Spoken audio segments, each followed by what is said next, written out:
ਗਰਮੀਆਂ ਦੀ ਸ਼ਾਮ ਦਾ ਵੇਲਾ ਸੀ। ਚਿੜੀਆਂ ਚਹਿਚਹਾ ਰਹੀਆਂ ਸਨ।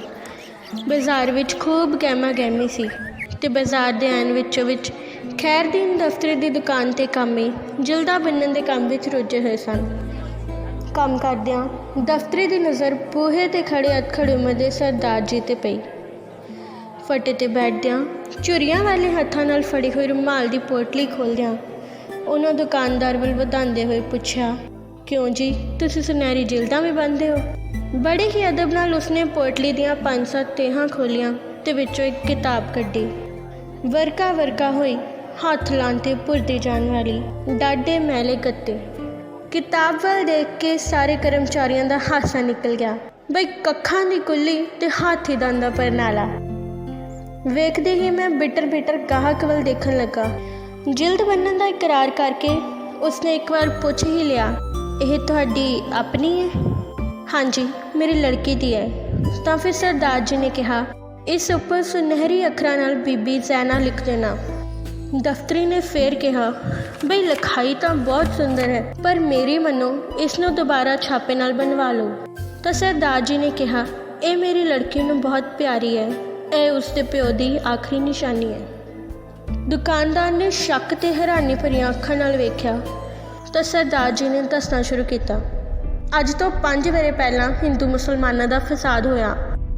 ਉਦੋਂ ਮੈਂ ਬਜਾਜੀ ਦੀ ਹੱਟੀ ਕਰਦਾ ਸੀ। ਘਰ ਵਿੱਚ ਮੈਂ ਤੇ ਮੇਰੀ ਪਤਨੀ ਰਹਿੰਦੇ ਸਨ। ਇੱਕ ਦਿਨ ਦੁਪਹਿਰ ਵੇਲੇ ਸ਼ਹਿਰ ਵਿੱਚ ਰੌਲਾ ਪੈ ਗਿਆ। ਥਾਂ ਥਾਂ 'ਤੇ ਖੂਨ ਦੀਆਂ ਨਦੀਆਂ ਵਹਾਈਆਂ ਜਾਣ ਲੱਗੀਆਂ। ਹਰ ਪਾਸੇ ਚੀਕਾਂ ਤੇ ਹਥਿਆਰਾਂ ਦੀਆਂ ਆਵਾਜ਼ਾਂ ਸੁਣਾਈ ਦੇ ਰਹੀਆਂ ਸਨ ਤੇ ਫਸਾਦ ਦਾ ਮੁੱਢ ਮੇਰੇ ਮੁਹੱਲੇ ਤੋਂ ਵੱਜਾ ਸੀ। ਸਾਡੇ ਮੁਹੱਲੇ ਵਿੱਚ ਸਾਰੇ ਘਰ ਮੁਸਲਮਾਨਾਂ ਦੇ ਸਨ। ਰੌਲਾ ਪੈਣ 'ਤੇ ਮੈਂ ਹੱਟੀ ਬੰਦ ਕਰਕੇ ਵਾਹੋ-ਦਾਹੀ ਘਰ ਨੂੰ ਜਾ ਰਿਹਾ ਸੀ, ਪਰ ਘਰ 'ਤੇ ਜਿੰਦਰਾ ਲੱਗਾ ਵੇਖ ਕੇ ਮੈਨੂੰ ਸੁੱਖ ਦਾ ਸਾਹ ਆਇਆ। ਬਈ ਸਤਵੰਤ ਕੌਰ ਸਮਾਂ ਰਹਿੰਦੇ ਆਪਣੀ ਮਾਸੀ ਘਰ ਜਾ ਚੁੱਕੀ ਹੈ। ਮਸੇਸ ਦੇ ਘਰ ਜਾ ਕੇ ਪਤਾ ਲੱਗਿਆ ਸਤਵੰਤ ਕੌਰ ਉੱਥੇ ਨਹੀਂ ਆਈ। ਇੰਨਾ ਸੁਣਦਿਆਂ ਮੇਰਾ ਉਤਲਾ ਸਾਹ ਉੱਤੇ ਤੇ ਹੇਠਲਾ ਹੇਠਾਂ ਰਹਿ ਗਿਆ।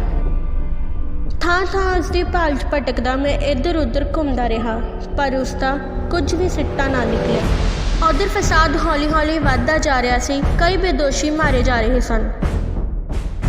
ਹਨੇਰਾ ਪੈਣ 'ਤੇ ਥੱਕ ਹਾਰ ਕੇ ਮੈਂ ਘਰ ਜਾ ਵੜਿਆ। ਸਾਰੀ ਗਲੀ ਸੁੰਨਮਸਾਨ ਪਈ ਹੋਈ ਸੀ। ਹਵਾ ਦੇ ਝੋਂਕੇ ਦੀ ਆਵਾਜ਼ ਵੀ ਸਾਫ਼ ਸੁਣਾਈ ਦੇ ਰਹੀ ਸੀ ਤੇ ਉਹਨੇ ਨੂੰ ਇੱਕ ਸੇਵਾ ਸਮਤੀ ਦਾ ਵਲੰਟੀਅਰ ਮੇਰੇ ਘਰ ਵੱਲ ਨੂੰ ਆ ਰਿਹਾ ਸੀ। ਉਸਨੇ ਦੱਸਿਆ, ਮੇਰੀ ਪਤਨੀ ਸਰਕਾਰੀ ਹਸਪਤਾਲ ਵਿੱਚ ਮੇਰਾ ਇੰਤਜ਼ਾਰ ਕਰ ਰਹੀ ਹੈ। ਮੇਰੇ ਅੰਦਰ ਉਸਦੇ ਲੱਭ ਜਾਣ ਦੀ ਖੁਸ਼ੀ ਤਾਂ ਸੀ, ਪਰ ਡਰ ਵੀ ਸੀ। ਹਸਪਤਾਲ ਵੱਲ ਜਾਂਦਿਆਂ ਮੇਰੇ ਦਿਮਾਗ ਵਿੱਚ ਤਰ੍ਹਾਂ ਦੇ ਖਿਆਲ ਆ ਰਹੇ ਸਨ, ਪਰ ਹਸਪਤਾਲ ਦਾ ਅੰਦਰਲਾ ਦ੍ਰਿਸ਼ ਵੇਖ ਕੇ ਮੈਨੂੰ ਹੈਰਾਨੀ ਹੋਈ।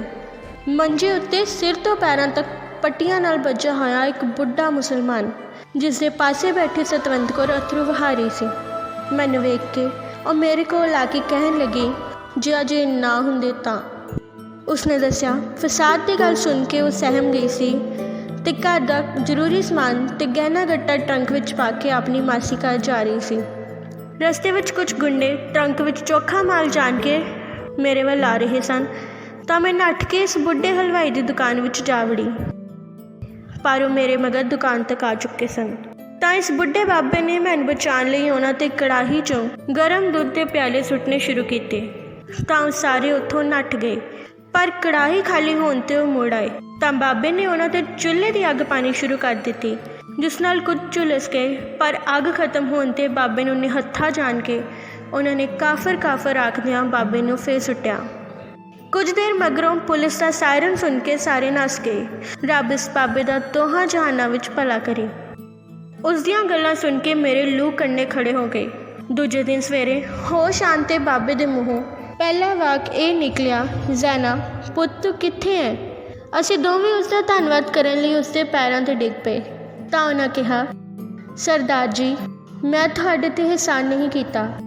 ਜਿਵੇਂ ਮੇਰੇ ਲਈ ਜ਼ੈਨਾ ਹੈ, ਉਵੇਂ ਹੀ ਮੈਂ ਇਸ ਨੂੰ ਆਪਣੀ ਬੱਚੀ ਜਾਣ ਕੇ ਇਸ ਦੀ ਜਾਨ ਬਚਾਈ ਹੈ।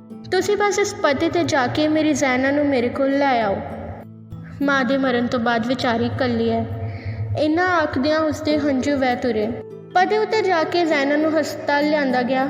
ਆਪਣੇ ਬਾਪ ਨੂੰ ਇਸ ਤਰ੍ਹਾਂ ਫੱਟੜ ਦੇਖ ਕੇ ਉਹ ਬਹਾਲ ਹੋਈ, ਪਰ ਪਿਓ ਦੀ ਗੱਲ ਲੱਗ ਕੇ ਚੁੱਪ ਹੋ ਗਈ। ਸਵਾ ਮਹੀਨੇ ਤੱਕ ਬਾਬੇ ਨੂੰ ਕੋਈ ਫਰਕ ਨਾ ਪੈਂਦਾ ਵੇਖ ਕੇ ਅਸੀਂ ਉਸ ਨੂੰ ਆਪਣੇ ਘਰ ਲੈ ਆਏ। ਘਰ ਆ ਕੇ ਜ਼ੈਨਬ ਸਾਡੇ ਨਾਲ ਘੁਲ ਮਿਲ ਗਈ ਸੀ। ਸਤਵੰਤ ਕੌਰ ਨੂੰ ਤਾਂ ਜਿਵੇਂ ਕੋਈ ਖਜ਼ਾਨਾ ਹੀ ਲੱਭ ਪਿਆ ਸੀ। ਅਸੀਂ ਜ਼ੈਨਾ ਨੂੰ ਇੱਕ ਪਲ ਵੀ ਆਪਣੇ ਅੱਖਾਂ ਤੋਂ ਦੂਰ ਨਾ ਕਰਦੀ। ਜਦੋਂ ਬਾਬਾ ਸਾਨੂੰ ਜ਼ੈਨਾ ਨਾਲ ਪਿਆਰ ਕਰਦਾ ਵੇਖਦਾ ਤਾਂ ਉਸ ਦਾ ਖੁਸ਼ੀ ਨਾਲ ਉਸਦੇ ਅਥਰੂ ਆ ਜਾਂਦੇ। ਇੱਕ ਦਿਨ ਅਚਾਨਕ ਬਾਬੇ ਦੀ ਛਾਤੀ 'ਚੋਂ ਲਹੂ ਸਿੰਮਣ ਲੱਗਾ ਤੇ ਦਿਨ ਬ ਦਿਨ ਉਸਦੀ ਹਾਲਤ ਵਿਗੜਦੀ ਗਈ ਤੇ ਇੱਕ ਦਿਨ ਜ਼ੈਨਾ ਦੀ ਮਾਂ ਸਤਵੰਤ ਕੌਰ ਨੂੰ ਫੜਾ ਕੇ ਉਹ ਸਦਾ ਲਈ ਇਸ ਦੁਨੀਆ ਤੋਂ ਵਿਦਾ ਹੋ ਗਿਆ। ਤੇ ਦੂਜੇ ਦਿਨ ਇੱਕ ਸਿੱਖ ਦੇ ਘਰੋਂ ਮੁਸਲਮਾਨੀ ਤਰੀਕੇ ਨਾਲ ਜਨਾਜ਼ਾ ਨਿਕਲਦਾ ਵੇਖ ਕੇ ਸਾਰਾ ਮੁਹੱਲਾ ਪਿਆਰ ਦੇ ਅਥਰੂ ਵਹਾ ਰਿਹਾ ਸੀ। ਉਸ ਦਿਨ ਤੋਂ ਮੈਂ ਜ਼ੈਨਾ ਲਈ ਇੱਕ ਮੌਲਵੀ ਉਸਤਾਦ ਰੱਖ ਦਿੱਤਾ। ਉਹ ਦੋਵੇਂ ਵੇਲੇ ਆ ਕੇ ਉਸਨੂੰ ਕੁਰਾਨ ਸ਼ਰੀਫ ਪੜ੍ਹਾਉਂਦਾ ਸੀ। ਹੁਣ ਜ਼ੈਨਾ 15 ਵਰ੍ਹੇ ਦੀ ਹੈ ਤੇ ਖਾਨਦਾਨੀ ਮੁਸਲਮਾਨ ਨਾਲ ਉਸਦੀ ਮੰਗਣੀ ਕਰ ਦਿੱਤੀ ਹੈ ਤੇ ਅੱਜ ਤੋਂ ਚੌਥੇ ਦਿਨ ਉਸਦਾ ਨਿਕਾਹ ਹੋਣਾ ਹੈ। ਤੇ ਇਹ ਕੁਰਾਨ ਸ਼ਰੀਫ ਮੈਂ ਜ਼ੈਨਾ ਨੂੰ ਵਿਆਹ 'ਚ ਦੇਣਾ ਚਾਹੁੰਦਾ ਹੈ। ਇਹ ਕੁਰਾਨ ਸ਼ਰੀਫ ਉਸਦਾ ਪਿਓ ਪੜ੍ਹਿਆ ਕਰਦਾ ਸੀ ਤੇ ਇਸ ਤੋਂ ਹੀ ਉਸਨੇ ਤਾਲੀਮ ਹਾਸਲ ਕੀਤੀ ਹੈ। ਸਾਰਾ ਵਿਤਾਨ ਸੁਣ ਕੇ ਦਫ਼ਤਰੀ ਅਤੇ ਉਸਦੇ ਕਾਰੀਗਰ ਪੱਥਰ ਦੇ ਬੁੱਤ ਵਾਂਗ ਉਸ ਵੱਲ ਵੇਖਦੇ ਰਹੇ। ਉਹਨਾਂ ਨੇ ਬੜੇ ਅਦਬ ਨਾਲ ਸਿਰ ਨਿਵਾਇਆ ਤੇ ਕਿਸੇ ਨੇ ਹੌਕੇ ਵੀ ਭਰੇ। ਜਿਲਦ ਵੇਲੇ ਸਿਰ ਬੰਨ੍ਹਣ ਦੇ ਪੱਕੀ ਕਰਕੇ ਰੁਮਾਲ ਨੂੰ ਖਿੱਸੇ ਵਿੱਚ ਪਾਉਂਦਾ ਹੋਇਆ ਉਹ ਆਪਣੇ ਰਾਹ ਤੁਰ ਪਿਆ। ਖੈਰ ਦਿਨ ਦਫ਼ਤਰੀ ਹਲੇ ਵੀ ਰਾਹ ਵੱਲ ਵੇਖੇ ਜਾ ਰਿਹਾ ਸੀ।